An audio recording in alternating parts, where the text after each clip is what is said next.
Hello po mga ka-viral and welcome back again to this YouTube channel. Latest update na naman tayo ngayon. Escudero ay tatanggalin di umano sa pwesto sa Senado anumang oras. Ito'y dahil sa malaking kontrobersiya na kinasasangkutan nito. Ayon sa balita ay nakarating na sa Pangulong BBM ang ginawa nito sa budget insertion na di umano'y nagkakahalaga ng mahigit 142 billion pesos sa national budget ng 2025. Dahil dito ay nagalit di umano si PBBM dahil hindi nito alam ang ginawa na budget insertion ni Escudero.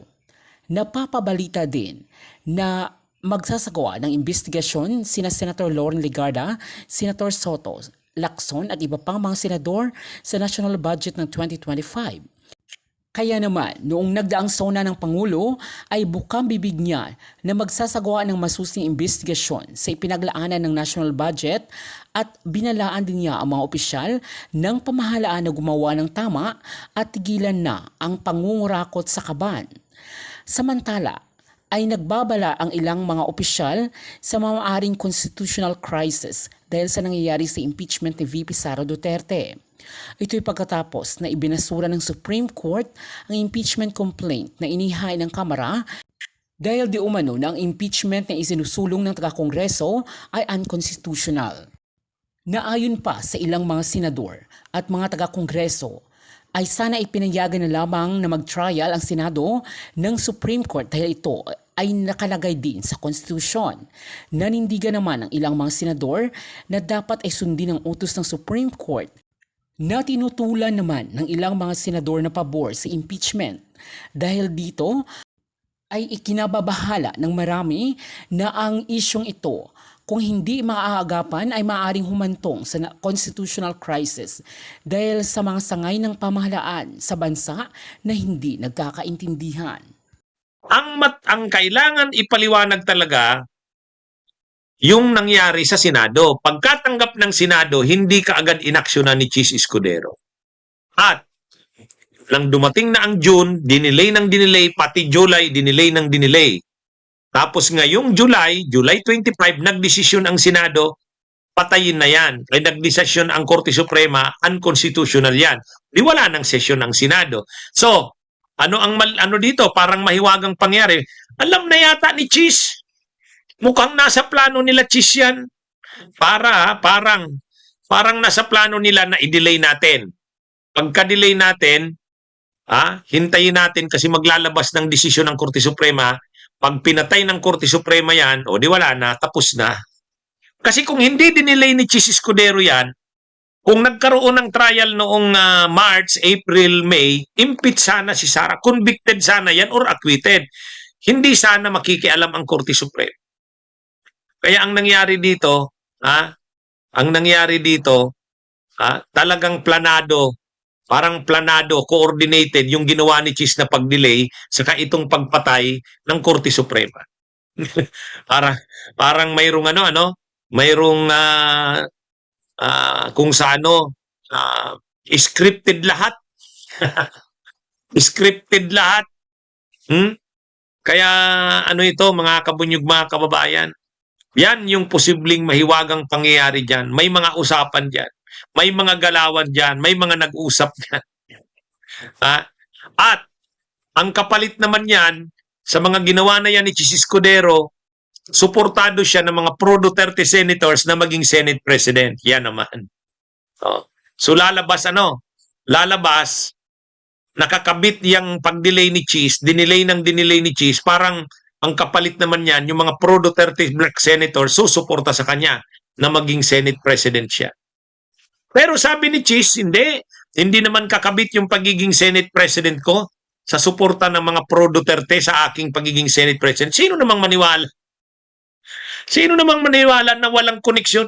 Naniniwala ba kayo, mga kabunyog, mga kababayan, na yung pagsuporta ni Chis sa impeachment, yung mga pag-delay niya, ay yung pagsuporta niya na wag ma-impeach si Sara, ma-delay ito? Parang yung bang mga yung pagiging Senate President niya walang connection doon? Maniwala naman tayo. Sabi ni Alberto Basco, kaya po pala panay move ng date, yun pala ang dahilan. Yun. 'Di ba? Di ba? Lumilitaw na ngayon na yun ang dahilan. parang dinidelay mo yung game, delay mo kasi mayroong mangyayari, hintayin natin yun. Oh, 'di ba? Oh, ano ito? Ano yan eh, hindi malayong ganun yan. Hindi malayong ganun yan. Bakit? Sa mga nangyaring ito, parang ano yan? Ano lang tawag dyan? Ah, ano? Coincident? Ano? Coincidental lang ba yon? Na parang ano? Ha? Oh, ano yan? Hindi nangyari ang lahat ng yan ng ganyan na lang. 'Di ba? Katulad ng ano, bakit na-delay sa Kamara? Ay mayroong plano doon. Bakit hindi matuloy-tuloy yung impeachment sa Senado? Dinelay from February hanggang June, pabago-bago ng pitsa. Hanggang July, pabago-bago ng pitsa. Maniwala naman tayong walang nasa likod nun, walang planong nasa likod nun. Si Lacson nga nagsabi na, may mahiwagang pangyayari. Ang pagkakaiba lang niyan, hindi niya dinitalye. Tayo na ngayon yung nag-fill ng gap. Kung ano ba yung sinasabing nahiwagang pangyayari, di ba? Di ba? Sabi ni Enrico Blesa, magkakutsaba ang Senado at ang Korte Suprema. Tapos tandaan nyo, ito na lang. Ito na lang. Magsesesyon ang Senado July 29. Di ba? Magsesesyon. July 28, opening session. Pero doon kasi mag-i-elect ng officers ng Senado, tapos sa pagkahapon magsusona. Pag July 29, magsesesyon uli ang Senado. Pag-uusapan ang impeachment. Kapag hindi pinatay ng Korte Suprema yung impeachment before niyan, hindi pwedeng hindi pag-usapan ng impeachment. Matiteknikal sila cheese niya. Nakukuha nyo, mga kabunyog, mga kababayan? Kung hindi pinatay ng Korte Suprema ang impeachment noong July 25, pag-session sana ng Senado ng July 29, hindi pwedeng hindi mag-convene ang Senado bilang impeachment court. Bakit? Nasimula na nila yung impeachment. Pangalawa, anong nagbabawal sa kanila? Anong nagpipigil sa kanila na wag mag-convene? Di ba? Mahirap i-delay. Anong sasabihin niyang rason? Bakit hindi sila magko-convene sa impeachment court? Di ba? Pero dahil naglabas na ng desisyon ng Korte Suprema ng July 25, may rason na ngayon si Cheese na wag nang i-convene ang impeachment court. Everything makes sense, attorney, sabi ni May Farin. Di ba? Bakit nagmamadali naman ang Korte Suprema? Sinabi na rin yan ni retired Senior Associate Justice Carpio. Ayaw na ng Korte Suprema na mag-session pa ang Senado bilang impeachment court. Pinigilan na yun. Bakit napaaga ang desisyon ng Korte Suprema? Sabi ni Kenny Girardi, yun. Kasi magsesesyon ang Senado, pag nagsesyon ang Senado, may magmo-motion dyan na mag-session sila bilang impeachment court. I-convert na bilang impeachment court. Pag kinonvert bilang impeachment court, ano na yan? Mahihirapan silang patayin ang impeachment. Mahihirapan silang patayin. Bakit? Marami kasing senador na tatakbo sa re-election sa 2028. Ayaw nilang malagay sa alanganin. So, at si Chis Escudero, hindi niya mapipigilan na hindi mag-convene bilang impeachment court. So anong nangyari? Pinatay na ngayon ng Korte Suprema, July 25. Kaya, pagdating ng July 29, wala na, hindi na pinag-usapan ng impeachment. Di ba? Yan yung yan yung nangyari dyan, mga kabunyugmaan. Tama yung sinasabi ni Lacson, may mahiwagang mga pangyayari. Di ba? Di ba, mga kabunyog, mga kababayan? Yan ang malinaw dyan. Yan ang malinaw dyan. Sabi ni FMGC Mel, grabe ang maniobra. Kawawa naman ang mga Pilipino. Bakit? Yung bang napakahabang panahon na yun na na-delay, walang plano doon? Ganun na lang yun. Bakit? Yung maaga bang paglabas ng desisyon ng Korte Suprema, walang dahilan yun? Sino namang maniniwala na walang dahilan yun? Anyway, hindi naman bubo ang mga tao para di makitang may niluto sila. Tama po. Eksakto po ang observation ninyo. Ha? Kaya nakakaano talaga 'to, nakakangit-ngit, nakakangit-ngit. Na usapin ngayon, pinag-uusapan ang posibilidad na magkaroon ng constitutional crisis dahil dito sa kontrobersyal na desisyon ng Korte Suprema sa issue ng impeachment ni Sara Duterte. So maraming nagsasabi na posible nga na magkaroon ng constitutional crisis. Ha? Kung mangyari nga na magkaroon ng constitutional crisis, sino? Sino ang may kasalanan kung mangyari man ito? Yan nga ang ating puntuhan, mga kabunyog, mga kababayan. Paano masasabing magkakaroon ng constitutional crisis? Masasabing magkakaroon ng constitutional crisis kapag hindi na maintindihan kung sino na ang dapat sundin at sino ang dapat mangibabaw. Yan, kapag nagkaganyan na, sino na ba ang dapat sundin at sino ang dapat mangibabaw? Yan, sa punto na yan, halimbawa, itong desisyon na ito ng Korte Suprema, kapag iginiit ng Senado, at ng Kamara na itong desisyon na ito ay unconstitutional, at ang ginawa ng Senado ay talagang i-assert din nila ang kanilang constitutional supremacy, ganun din ang Kamara, magkakaroon ngayon ng tinatawag nating constitutional crisis. Bakit kasi posibleng umabot sa ganyan? Unang-una kasi, malinaw naman sana ang nakalagay sa konstitusyon. Ang nakalagay sa konstitusyon, ang mga kapangyarihan ng mga departamento ng gobyerno, ng branches o sangay ng gobyerno, malinaw yan na nakalagay sa konstitusyon. Malinaw yan, ang anumang usapin, issue, malinaw na yan na nakalagay sa konstitusyon kung paano ireresolba o haharapin. Halimbawa, pag-usapin ng may mga matataas na officials, presidente, vice-presidente, mga miyembro ng justices ng Korte Suprema, mga miyembro ng Constitutional Commissions at Ombudsman, mga matataas na official yan. Paano kung naging tiwali ang mga yan? Paano kung mayroon silang pang-aabuso, katiwalian? O nawala na ang tiwala sa kanila ng bayan? Paano mo sila tatanggalin sa pwesto? Malinaw ang sagot niyan sa konstitusyon. Impeachment. Nakalagay yan sa Article 11. Ano ang mga grounds? May mga nakalagay doon na mga grounds. Saan isasampa ang impeachment? Sa House of Representatives yan. Doon lang pwedeng magsimula ang impeachment. Ang tawag dyan, exclusive power to initiate impeachment. At kapag nakalusot na sa Kamara, sa House of Representatives, saan na ngayon isasampa? Sa Senado. Tatawagin ng articles of impeachment. Anong gagawin ng Senado? Magsasagawa ng trial at magdidesisyon. Ano ang magiging desisyon? Pwedeng i-acquit o i-convict ang na-impeach na official. Ganun kalinaw. Nandiyan na yan sa konstitusyon. Ngayon, pwede bang pakialaman ng Korte Suprema ang impeachment? Hindi. Hindi. As a general rule, hindi. Kasi ang exclusive na power ng impeachment nandun sa House eh. Exclusive na power ng impeachment House. Ang sole power to try and decide impeachment nasa Senate. Wala ba talagang kapangyarihan ng Korte Suprema? Mayroon. Mayroong power ang Korte Suprema. Kapag may grave abuse of discretion. May dalawang pagpipilian ngayon ng Korte Suprema. Judicial restraint at saka judicial activism.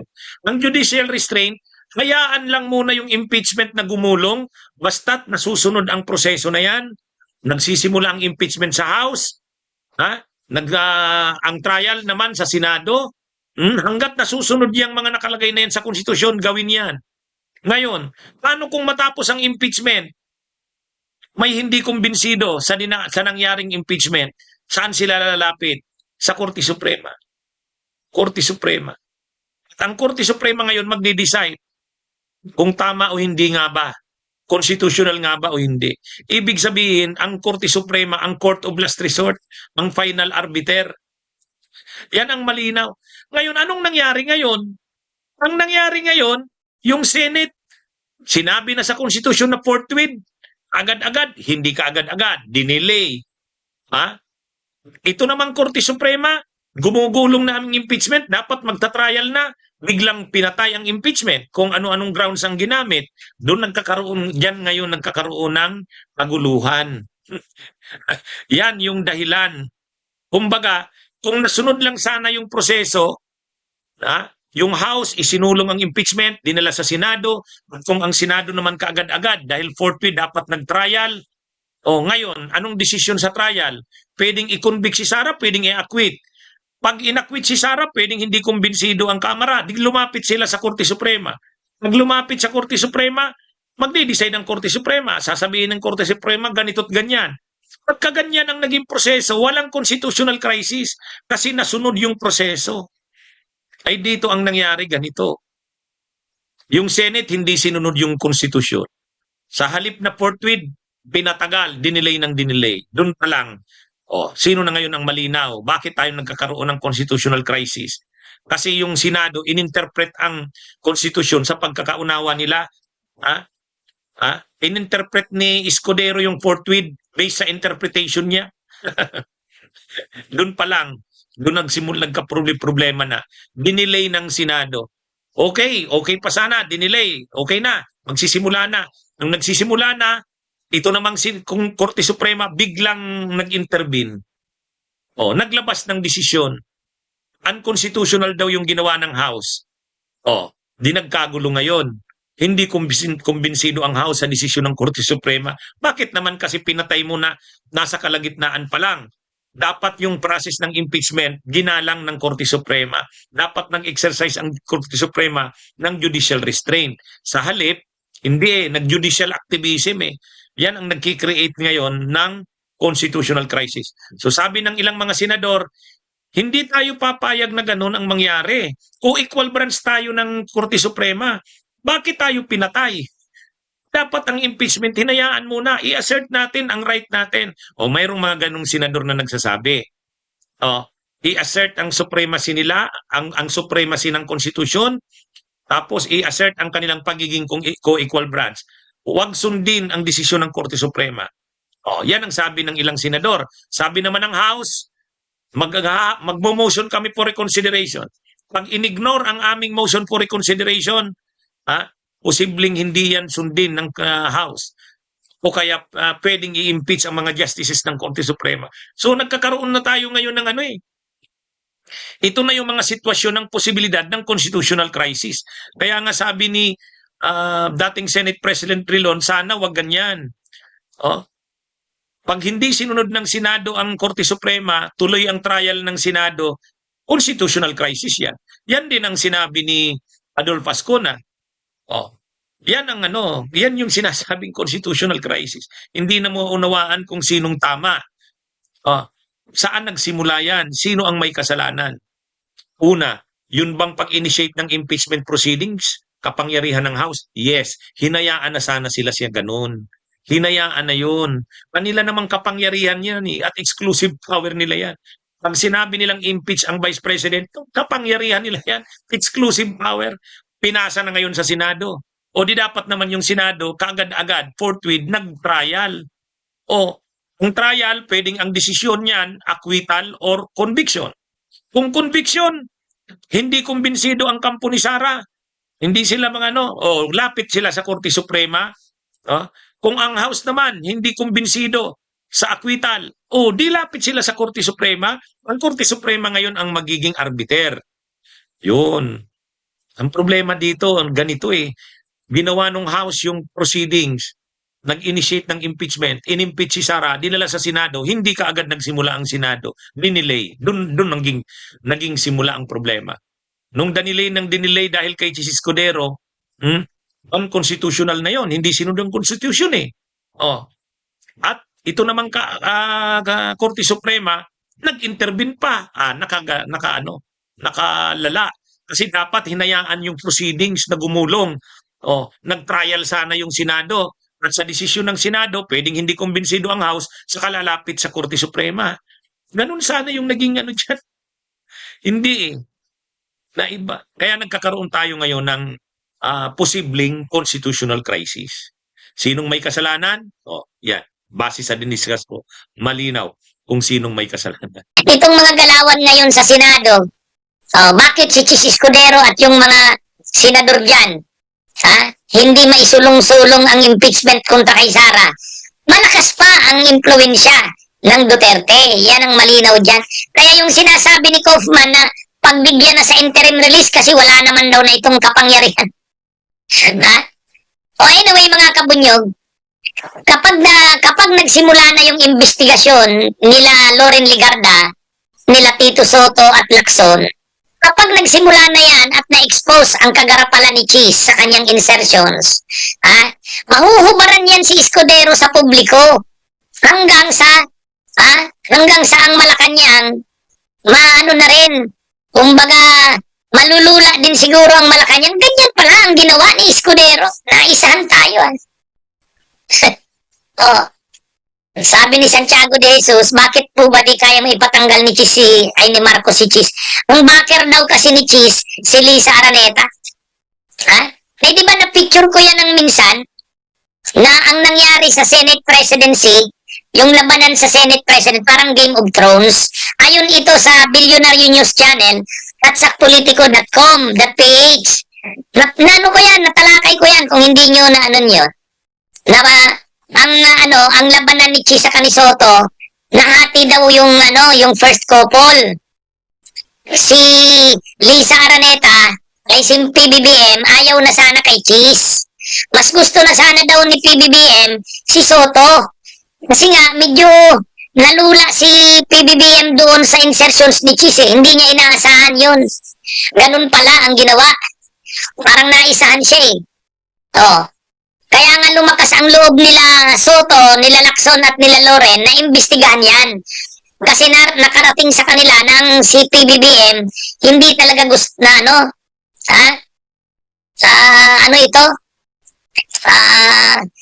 itong insertions na ito, na galit daw si PBBM. Kaya ang Malacanang na mismo ang nagsasabing ituloy ang investigation yan. Yung mga insertions na yan. Kaya lang, malakas nga kasi itong si Chis kay Lisa Araneta. Ay, alam mo naman, pag si Lisa Araneta rin ang backer mo, malakas ka. Kaya sa ngayon, nandiyan pa si Chis. Parang, sige, tingnan natin. Kaya lang, unang-una, tandaan natin, hindi pa nagsisimula ang investigasyon. Pag nagsimula ang investigasyon ng insertions na yan, sabi ni Loren Ligarda, hindi tayo mag-uusap ng 2026 budget. Nang hindi muna na pag-uusapan yung insertions na yan ng 2025 budget. Ayan. Kaya desisyonado talaga ang kampo ng minority. Desisyonado ang kampo ng nila Lacson, Soto at Loren. Susuportahan yan ni Risa. Si Mig Subiri, dati nang mainit ang dugo dyan kay Chis dahil yan ang tumanggal sa kanya. Ngayon, ang isa pang usapin dyan, nagbabanta si Chis na bubusisiin niya ang budget. Nagbabanta rin naman ang Malacanang, huwag mong abusuhin ang kapangyarihan sinasabi mo.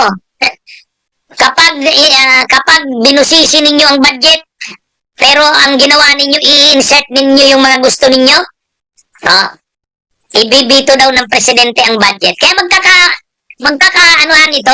magkakasubukan ang Malacanang at si Chis Escudero sa usapin ng budget na yan.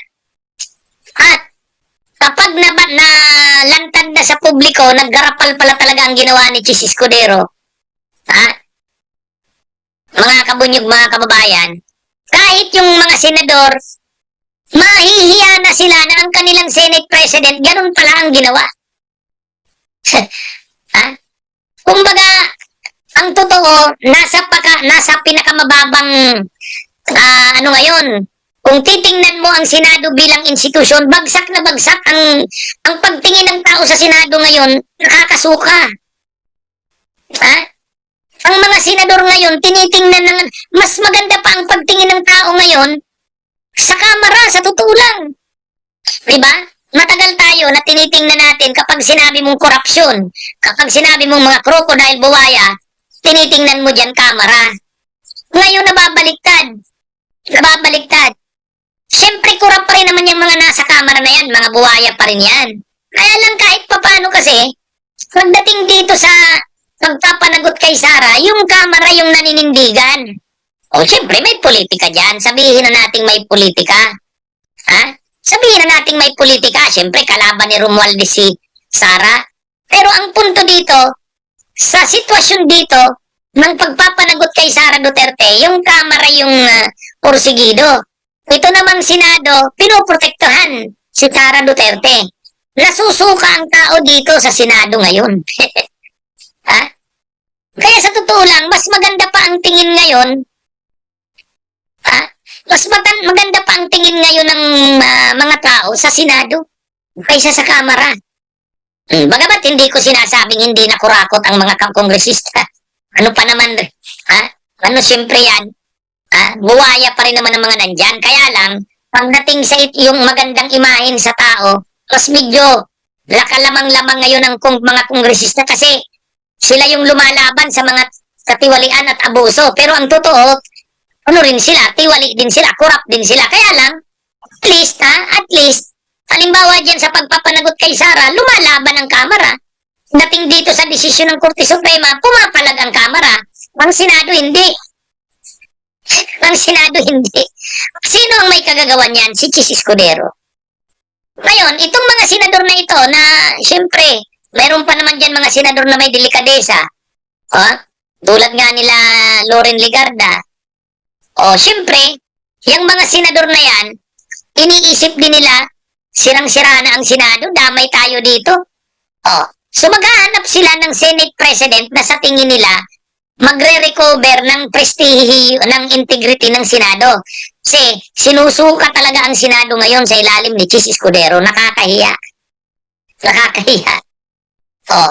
Lalo pa pag nagsimula na ang investigasyon ng insertions ni, ano ang tawag yan? Chisertions. Kapag pinagsimula na yan, tapos ipapakita dun yung mga ebidensya laban kay Chis. Patay. Nang ipinakita doon, ganito pala yun.